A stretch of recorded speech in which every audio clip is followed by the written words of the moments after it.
Hi guys, welcome back to my channel. Today's video is going to be another baking video. As you guys know, I love to bake.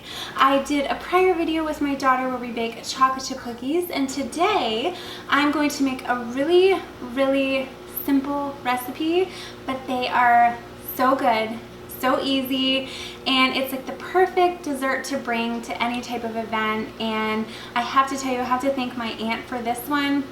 We went to a football game and my uncle actually brought these. My aunt had made them and they were delicious, and I was like, I have to have the recipe. They are so good, and the good thing is you can kind of put your own spin on it as well. So what we're going to make today are chocolate chip peanut butter cup brownies. So they're basically like a little cupcake. You have the chocolate chip cookie on the bottom, the peanut butter cup in the middle, and then on top you have the brownie mix. So what you want to do first is we're going to start by making the brownie mix. So all you're going to need is you're going to need to go, you can use any type of brownie mix. I like to use the Betty Crocker, and I use the milk chocolate. And all you want to do is you want to follow the instructions on the brownie box. So very simple. So we are going to put in the brownie mix. This says 3 tablespoons of water. 3 tablespoons of water. Then you're going to have a half a cup of vegetable oil. You can use any type of vegetable oil. I usually use Wesson. Okay, and then the final step, you're going to have 2 eggs, and I just use the regular large white eggs. This is just Food Lion brand.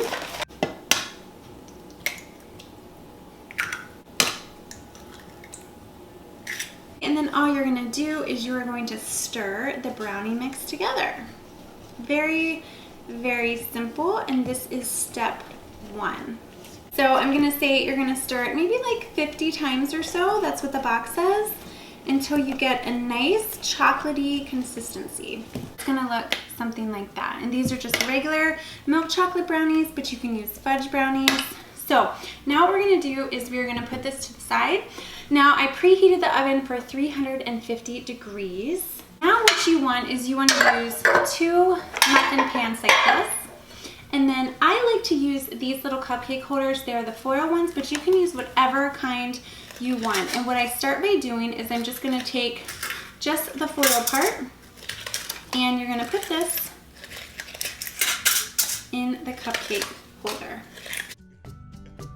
Okay, now I have all of the foil cupcake holders in the cupcake pans, and what I'm going to do now is you are going to need Nestle Tollhouse chocolate chip cookie dough. This has 24 cookies, and it's already pre-cut for you, so it makes it nice and easy. And what I usually like to do is let the cookie dough sit out for about 10 minutes or so, because then cookie dough softens a little bit. So it's going to look like this. And all you're going to want to do, this is very simple, is you're going to take, this makes 24, you're going to take them and you're just going to smash them at the bottom of the cupcake holders. Very simple and easy. And this is going to make the base of your cupcake, so you want to make sure that it covers the whole entire bottom of the cupcake. And this is supposed to make 24, but oops, I accidentally ate one of the peanut butter cups. So it should make 24, but this is what it's going to look like. You'll see you have the cupcake holders with the cookie dough at the bottom smashed down. Now I've already done this, but what you're going to want to do is you're going to want to buy 24 Reese cups.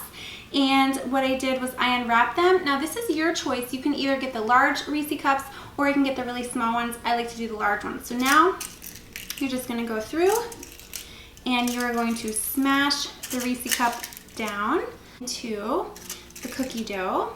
Like I said, this is very simple and easy.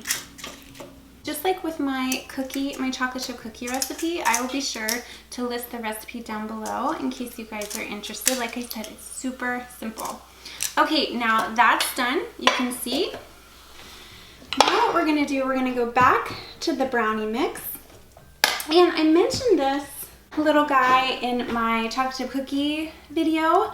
This is so good. I got it from Williams-Sonoma. It's just a little cookie scooper, and it's so easy. If you don't have this, you can just use a 1/4 cup. That will work too. But let me show you how easy. What you're going to do is just take a scoop and Just 1 scoop will do, and you just put it on top. And what's going to happen is you put it on top, but it's going to sink down, and it's going to kind of just make one with the cookie dough and the peanut butter cup. Okay guys, I put all of the brownie batter in. This is what it looks like. Now, like I said, you're going to have the oven. It's already preheated. It's at 350 degrees. You're going to put these in the oven for 21 minutes. Do that now. Oven for about 21 minutes, but I'm definitely going to check them periodically. It's very important with these that you don't undercook them or overcook them, so I really try to watch them.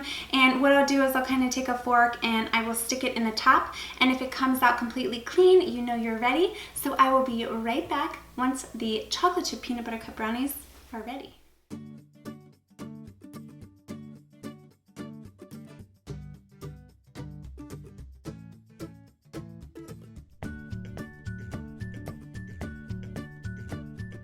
Okay, so I put these in the oven for about 23 minutes because I wanted to make sure they were cooked all the way through. You want to be very careful since there are 3 layers. You want to make sure that everything is done. So this is what they look like. This is the final product. Usually what I'll do is I'll let them cool for about 20 minutes or so, and then here is the key, just like with the chocolate chip cookies. I like to put them in the refrigerator overnight because I feel like when you do that, the brownies kind of mold together, and voila, you are ready to go. But there you go. That is such a simple, easy, and Sky loves them, right?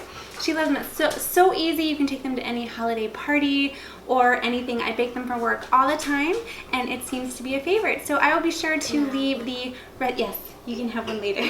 I will be sure to leave the recipe down below, and if you guys have any questions at all, make sure to leave it in the comment section, and make sure to hit that little subscribe button if you guys are new to my channel, and I will see you next time.